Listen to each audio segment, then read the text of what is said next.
Hey there, what's up guys? I'm Frooshy and welcome to my Kratuga guide. Before we get the video underway, I'd like to say that I do stream 4 times a week on Twitch. Every Monday, Wednesday, Friday, and Saturday starting at 3 p.m. Eastern. If you guys just want to come in, chill, say hello, or ask any questions, I'm more than happy to have you. Alright, now to actually get over here. You can autopath here to the Hystria Cliff, which is in the western part of Media. This is right above Tongue Forest and Soldier's Grave, and it's just right over here. And the way to actually enter the Kratuga ruins is by getting a Black Spirit's Claw piece. Unfortunately, these things are almost always sold out as they are in pretty high demand, so I would recommend going out to farm the spots in Valencia for them. For example, you can farm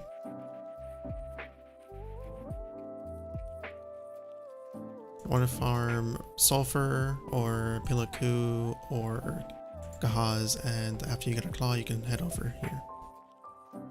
There's also another way to get over back inside the cave, and that is by using 3 sealed rune slates in a straight line.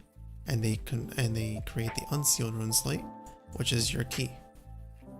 This key allows you to enter Kratuga without using a claw piece, and you can just get them by grinding inside.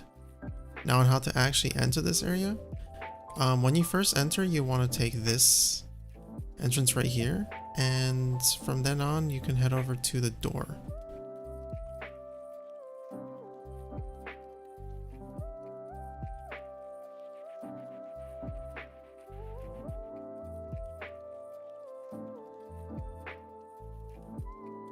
Now right here is the entrance. It's looks like a door. It basically is a door. And once you come over here, if you have the claw, you can just prompt it, chat with it, and turn in your claw. If you have the seal, do the same thing, and eventually the door will open after a couple seconds. And you're in Kratuga Ruins.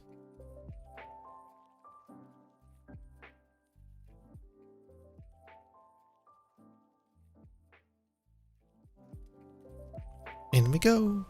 Alright, so now once you're inside of the Kratuga Ruins, you can just whistle your horse in. That man just lured in twice. Yeah. And from here, I'm going to show you the first rotation that I'm going to be doing here. I really only do 3 rotations here. I do Pillar Room, which is coming right up on the right hand side of me. This entire room right here is Pillar.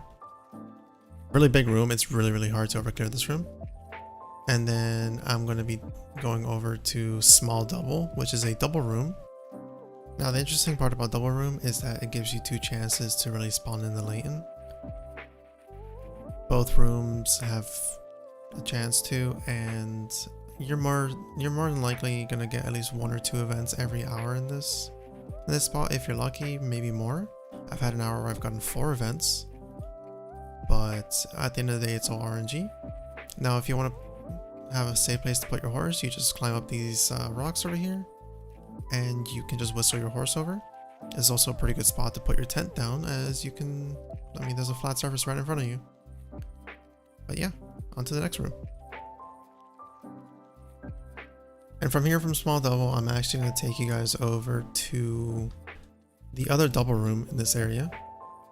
The double room is a little bit bigger than this one, and they're both pretty good. In Small Double I get something like 6.6k trash an hour. In this other room I get something very similar to that. But the way to get over there is essentially through these rooms. Kratuga is kind of a maze. Once you get used to it, it's kind of easy to know where you need to go for everything. Now this right here is Big Double. This room also has, well, these 2 rooms actually both have a chance to give you an event. And from there you get Leighton spawns and potential Leighton power stones.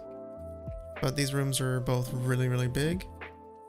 really difficult to overclear these rooms, and honestly, the trash loot is pretty similar between the two. It's just at this point just a means of comfort. So for recommended gear, I would say around 250 or more AP with Kudum and 324 or more DP. For minimum gear, I would definitely say 245 AP Kudum would be the absolute lowest you should be over here, and 316 DP is also the lowest you should be here with, since even if Striker Succession is pretty tanky, the mobs here will CC you, and they CC you for quite a long time, and they can CC lock you. So it can get very dangerous very fast. It's not worth losing your crystals. So if you can't grind here, you probably shouldn't. So this is the drop table for Kratuga. Every mob, as far as I know, drops an Elkar or a tongue earring by rare chance. Common drops are forbidden books and ruin slates. And the trash loot is the iridescent rock piece, which is 8,000 silver. And then the latent that spawns during the events drops Caphras, a Chancellor latent power stone, and guaranteed slate pieces. Now for skeletons, you'll want to be prioritizing Roaring Tiger, giving it monster AP, Skull Crusher having crit chance, Rampaging Predator also having monster AP and accuracy. Your most important skeletons here would be anything that gives you monster damage. I saw a pretty good increase in trash loot after speccing into monster damage. Now for buffs, you want to be taking the simple cron meal or an exquisite cron meal. I would take a simple cron meal if you're taking too much damage. Also, I found some pretty good success with it. I'm getting more trash per hour, just barely though. I would also run Frenzy Drafts, Villas, and Spirit Perfume Elixir for that 5 crit. Alright, so this is the skill rotation that we use here.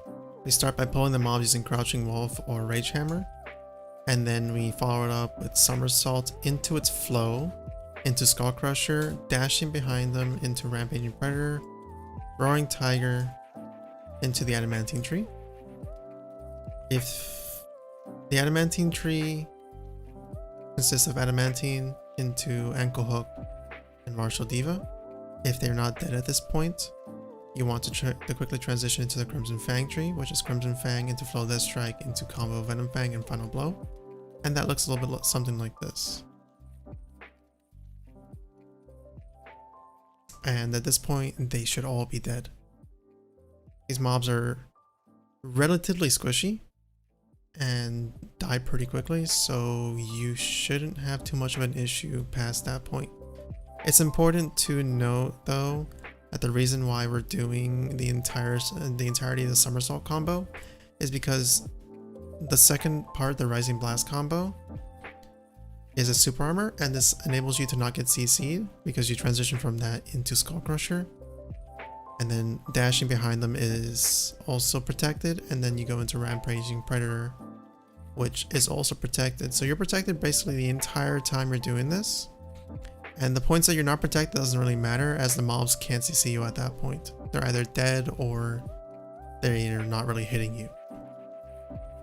That's what makes that skill rotation super strong.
Hey guys, hope you enjoyed the video and I hope you learned something new. If you did enjoy the video, I would appreciate it if you were to like and subscribe.